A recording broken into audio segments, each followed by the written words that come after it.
नमस्कार विद्यार्थी मित्रांनो, रयत शिक्षण संस्थेच्या वतीनं इयत्ता 7वी साठी घेतल्या जाणाऱ्या RTS म्हणजेच रयत टॅलेंट सर्च या स्पर्धा परीक्षेसाठी विज्ञान विषयावर आधारित प्रश्न कशा पद्धतीने विचारले जातात किंवा विषयाचं ज्ञान कशा पद्धतीनं चेक केलं जातं त्या स्पर्धा परीक्षेमधून, तर त्याचा आपल्याला अंदाज यावा म्हणून या व्हिडिओमध्ये काही प्रश्नांचा आपण सराव करणार आहोत. हेच प्रश्न परीक्षेला असतील असं नाही, आपल्याला फक्त कल्पना यावी की कशा पद्धतीचे प्रश्न विचारले जाऊ शकतात. त्याच्यासाठी काही सॅम्पल प्रश्न आजच्या व्हिडिओमध्ये आपण पाहू.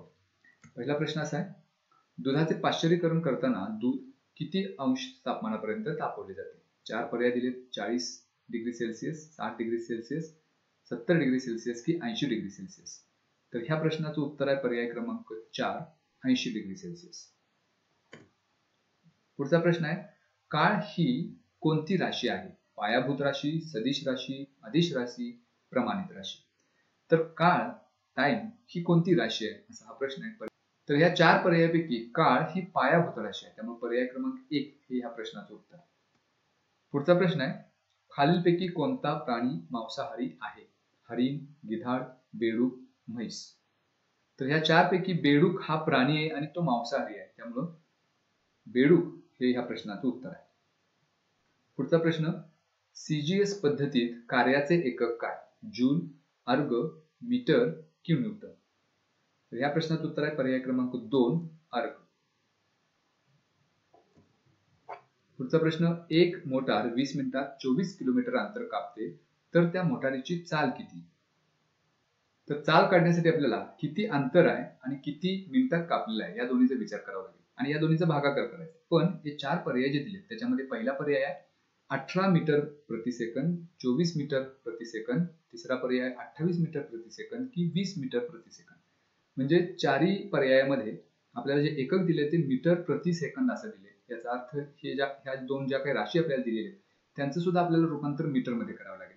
म्हणजे किलोमीटर हे अंतर दिलेलं आहे त्याचं रूपांतर मीटर मध्ये करावं लागेल आणि वेळ मिनिटात दिलाय तो मिनिटात नको आहे, ते आपल्याला करायचा आहे सेकंदामध्ये आणि मग त्यांचा भागाकार करायचा.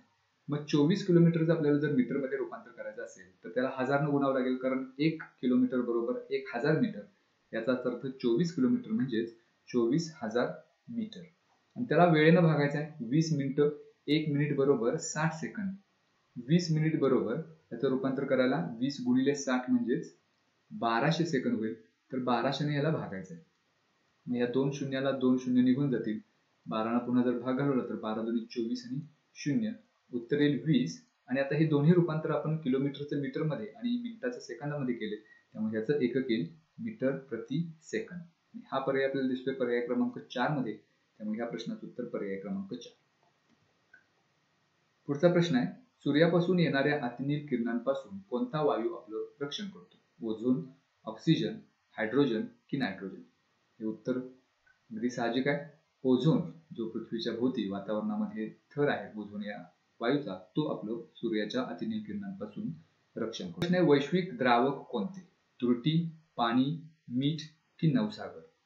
तर यापैकी पाणी हे वैश्विक द्रावक आहे, कारण पाण्यामध्ये जवळपास सर्व पदार्थ विरघळतात, त्यामुळं पाण्याला वैश्विक द्रावक असं म्हटलं जातं. पुढचा प्रश्न, पाणी गोठताना त्याचे टिंबटिंब वाढते. वस्तुमान, घनता, बाष्प की आकारमान. तर ह्या प्रश्नाचं उत्तर आहे आकारमान. पाणी गोठत असताना त्याचं आकारमान वाढतं. पुढचा प्रश्न, केळीच्या पानावर कोणता शिराविन्यास असतो? टोकदार शिराविन्यास, समांतर, जाळीदार की लंबाकार. ह्या प्रश्नाचं उत्तर आहे पर्याय क्रमांक 4, समांतर. कारण त्या केळीच्या पानावर ज्या शिरा असतात त्या एकमेकांना समांतर असतात, त्यामुळे तो जो शिराविन्यास आहे तो समांतर पद्धतीचा असतो. पुढचा प्रश्न दिलाय, खालीलपैकी वेगळा घटक ओळखा. प्रसरण, वहन, अभिसरण की प्रारण. वहन, अभिसरण, प्रारण हे एका ठिकाणाहून दुसरीकडे होत असतं. म्हणजे उदाहरणार्थ उष्णतेचं वहन होतं. तर हे तिन्ही शब्द एकमेकांशी संबंधित आहेत. प्रसरण मात्र वेगळा शब्द आहे, त्यामुळे या 4 पैकी वेगळा घटक आहे प्रसरण, पर्याय क्रमांक 1. पुढचा प्रश्न, नैसर्गिक निवडीचा सिद्धांत कोणी मांडला? Louis Pasteur, Barnali, Charles Darwin की कार्ल लिनियस. तर उत्तर आहे चार्ल्स डार्विन. उत्क्रांतीवादाचा सिद्धांत मांडणारे हे जगप्रसिद्ध शास्त्रज्ञ होते, त्यामुळे या प्रश्नाचं उत्तर आहे चार्ल्स डार्विन. पुढचा प्रश्न, सायट्रिक आम्ल हे काय आहे? कीटकनाशक, रासायनिक परिरक्षक, नैसर्गिक परिरक्षक की स्वच्छता करणे? तर ह्या प्रश्नाचं उत्तर आहे पर्याय क्रमांक 2, हा रासायनिक परिरक्षक आहे. केमिकल प्रिझर्वेटिव्ह आपण त्याला म्हणू शकतो. पुढचा प्रश्न, कोणत्या पाण्यात वीज वाहकता असते? तलावाच्या पाण्यात, धबधब्याच्या पाण्यात, समुद्राच्या पाण्यात की नदीच्या पाण्यात? वीज वाहकता ही त्या पाण्यात सर्वात जास्त असते ज्या पाण्यामध्ये क्षार सर्वात जास्त असतात आणि ह्या 4 पैकी सर्वात जास्त क्षार समुद्राच्या पाण्यामध्ये असतात. त्यामुळे समुद्राच्या पाण्यात वीज वाहकता असते. त्यामुळे ह्या प्रश्नाचं उत्तर पर्याय क्रमांक 3. पुढचा प्रश्न, विशिष्ट दिशेत एकक कालावधीत वस्तूने कापलेले अंतर म्हणजे काय? वेग, दिशा, चाल की त्वरण? तर ह्या प्रश्नाचं उत्तर आहे पर्याय क्रमांक 1, वेग म्हणजेच स्पीड. विशिष्ट दिशेत एकक कालावधीत वस्तूने कापलेले अंतर म्हणजेच वेग. तर हे काही प्रश्न होते जे विज्ञान विषयाशी संबंधित या स्पर्धा परीक्षेसाठी विचारले जाऊ शकतात. सराव करा, विज्ञानामधले मूलभूत ज्ञान जे आहे ते मिळवण्याचा प्रयत्न करा, म्हणजे मग अशा पद्धतीचे प्रश्न आपल्याला सोपे जातील.